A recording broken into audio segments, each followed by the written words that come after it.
Belinda and HarperAudio Australia present this unabridged recording of Sunrise over Mercy Court, written by Fiona Mccallum and read by Jennifer Vuletic.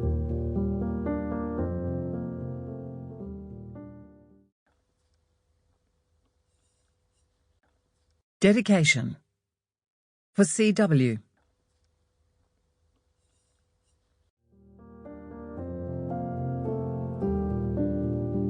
Part 1.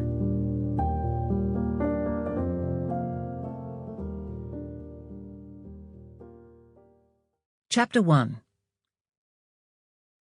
Elsie was in the pantry tidying up the jars and tins and checking that all was neat and in order and everything was correctly labelled.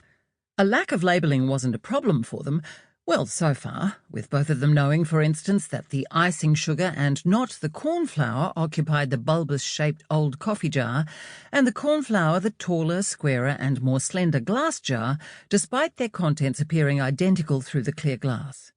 But they didn't want to cause more of a kerfuffle for daughters Janine and Corinne after their demise, on their own terms if all went to plan, than was inevitable. Thus they were in an organising and sorting frenzy, performing whatever was the opposite of nesting. Purging, Elsie thought it might be termed. That probably wasn't quite right either, was it? She frowned before letting it go.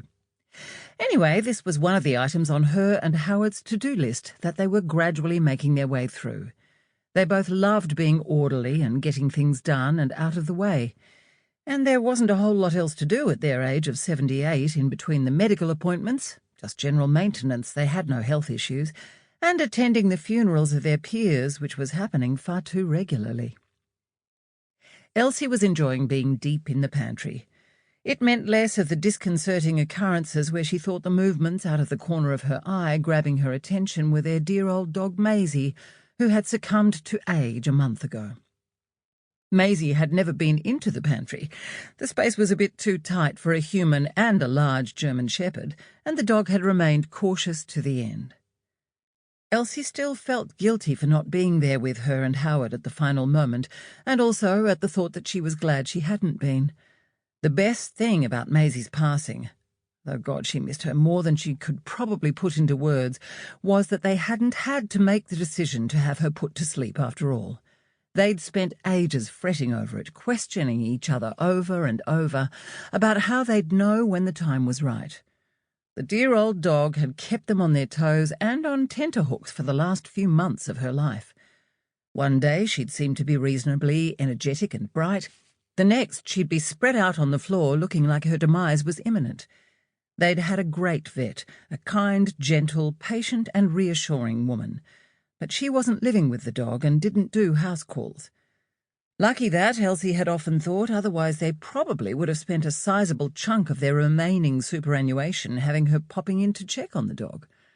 As it was, several times they had rushed poor Maisie in to see her. Thankfully, the dear old dog didn't mind the vet surgery and loved being in the car, only to have the dog brighten up completely and be sent home again after a quick check-over. That roller coaster had been hard and a strain on their nerves. But the last time Howard had been at home alone with her, Elsie having finally, after all the COVID palaver, felt safe enough from the dreadful disease to meet a friend, Judith, for coffee and to go to a movie. She'd had her phone switched off and had forgotten to turn it back on once she was on the bus heading for home. She was so out of practice with catching the bus, it was her first time in around 3 years, that she'd been caught up in remembering to tap her card and put it away again, and checking her phone had completely slipped her mind. She'd never been as keen on the thing as Howard. Useful, yes, but also a bit hard on the eyes, she found.